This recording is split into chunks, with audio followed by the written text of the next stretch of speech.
ओम नमः शिवाय। उस दिन कैलाश पर्वत पर एक अजीब सी खामोशी थी। न बादल, न हवा, न पक्षियों का कलरव, बस एक गहरी गहरी निस्तब्धता, जैसे सृष्टि स्वयं सांस रोके बैठी हो। और उस खामोशी के बीच एक विशाल चट्टान पर आंखें मूंदे बैठे थे महादेव। उनकी जटाओं से गंगा धीरे धीरे बह रही थी। मस्तक पर अर्धचंद्र चांदनी की तरह चमक रहा था। गले में नागराज बासुकी कुंडली मारे लेटे थे और उनके होठों पर एक मंद रहस्यमयी मुस्कान थी। वह मुस्कान जो संसार की सारी पीड़ाओं को देखने के बाद भी नहीं जाती। महादेव जो आदि हैं, जो अनंत हैं, जिन्हें न कोई जन्म जानता है न मृत्यु छू सकती है। कहते हैं एक बार माता पार्वती ने उनसे पूछा था, स्वामी आप सब जानते हैं ये सृष्टि कैसे बनी, इस जीवन का रहस्य क्या है और आप कौन है वास्तव में। शिव ने आंखें खोली थी। उन नेत्रों में पूरा ब्रह्मांड समाया हुआ था। लाखों तारे, असंख्य आकाश गंगाएं और उससे भी परे जो शून्य है, वह भी उन्होंने पार्वती की ओर देखा और कहा था, प्रिय यह प्रश्न सुंदर है पर उत्तर उससे भी सुंदर है। और तब शुरू हुई थी अमर कथा। सृष्टि से भी पहले जब कुछ न था, न धरती, न आकाश, न जल, न अग्नि, केवल एक था अखंड अनादि निराकार चेतना। उसे ही ब्रह्मा कहते हैं। उसी चेतना ने एक दिन, और वह दिन युगों का युग था, स्वयं को जानने की इच्छा की। बस उसी एक इच्छा से सृष्टि प्रारंभ हुई। पहले शब्द हुआ ओम, फिर आकाश हुआ, फिर वायु, फिर अग्नि, फिर जल, फिर पृथ्वी। पंच तत्व प्रकट हुए और उनसे एक समस्त जगत बना। ब्रह्मा ने रचना की, विष्णु ने पालन किया और शिव सब देखते रहे। वे न रचयिता थे न पालन करता, वे तो वह साक्षी चेतना थे जिसके बिना रचना और पालन दोनों अधूरे थे। महादेव को कहते हैं महाकाल। समय उनके आगे नतमस्तक होता है। और महादेव केवल ध्यान में लीन तपस्वी नहीं थे, वे प्रेम के भी देव थे। और वह प्रेम की कथा उतनी ही गहरी है जितनी उनकी तपस्या। एक समय था जब शिव अकेले थे।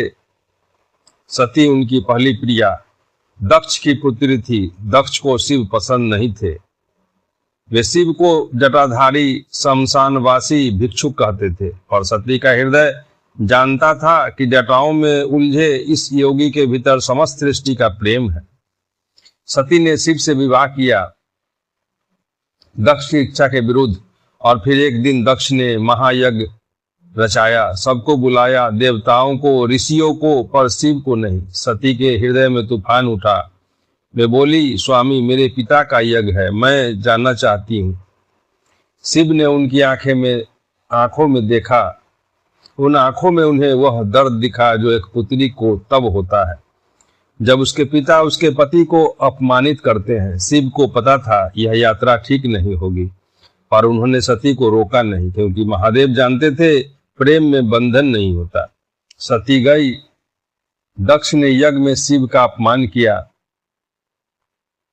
अपने पति का अपमान सती सह न सकी और उन्होंने यज्ञ कुंड में अपना बलिदान दे दिया। जब शिव को यह समाचार मिला तो कैलाश कांप उठा। महादेव की आंखों से आंसू नहीं निकले। वे रोए नहीं, क्योंकि जिसके भीतर पूरी सृष्टि का दर्द समाया हो उसके आंसू तो पहले ही सूख जाते हैं। और उनका वह तीसरा नेत्र जो हमेशा बंद रहता था वह कांपने लगा। शिव उठे, सती के शरीर को उठाया और चल पड़े। दिशाहीन, समयहीन, तीनों लोकों में भटकते रहे। न खाया, न सोए, न रुके। सृष्टि स्तब्ध थी। देवता भयभीत थे। भगवान विष्णु ने अपना सुदर्शन चक्र चलाया और सती के शरीर के 51 टुकड़े किए ताकि शिव को मुक्ति मिले, ताकि उनका दुख बटे। वे 51 स्थान आज शक्तिपीठ कहलाते हैं। और शिव लौट गए कैलाश पर, फिर से ध्यान में बैठ गए, पर भीतर एक रिक्तता थी जिसे केवल प्रेम ही भर सकता था।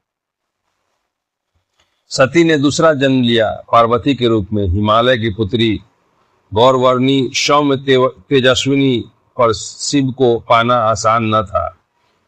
वे तो समाधि में थे, संसार से विरक्त, प्रेम से दूर। देवताओं को एक संकट था, तारकासुर का आतंक था, और केवल शिव पुत्र ही उसका वध कर सकता था।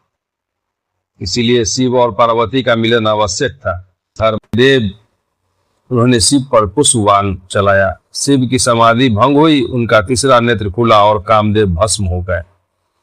तब पार्वती ने तय किया वे स्वयं शिव को पाएंगी, न किसी देव की सहायता से, न किसी चाल से, केवल अपनी तपस्या से। पार्वती ने तप किया, वर्षों तक कड़कड़ाती ठंड में, जलती गर्मी में, न खाना न पानी, केवल ओम नमः शिवाय का जाप। हिमालय की वह कोमल राजकुमारी तपस्विनी बन गई उमा। शिव ने परीक्षा ली। एक बार ब्राह्मण का वेश धारण कर पार्वती के पास गए और शिव की बुराई करने लगे। जटाधारी है, शमशान में रहते हैं, सर्प धारण करते हैं, भिक्षा मांगते हैं। पार्वती को क्रोध भड़क उठा। उन्होंने कहा रुको, एक शब्द और शिव के विरुद्ध मत कहो। जो तुम्हें दोष दिखते हैं वही मुझे गुण लगते हैं। शमशान में रहते हैं क्योंकि वे मृत्यु से नहीं डरते। सर्प धारण करते हैं क्योंकि विष उन्हें छू नहीं सकता। जटा में गंगा है क्योंकि वे जीवन दाता है। और भिक्षु है लेकिन उन्हें कुछ चाहिए नहीं, वे स्वयं सब कुछ है। यही उत्तर था जिसका शिव को इंतजार था।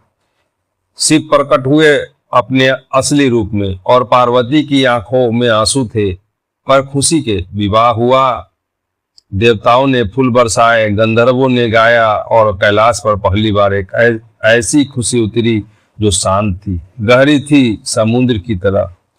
महादेव संहार भी, पालनहार भी। उनका तांडव देखो, प्रलय है पर उसमें सृजन का बीज छुपा है।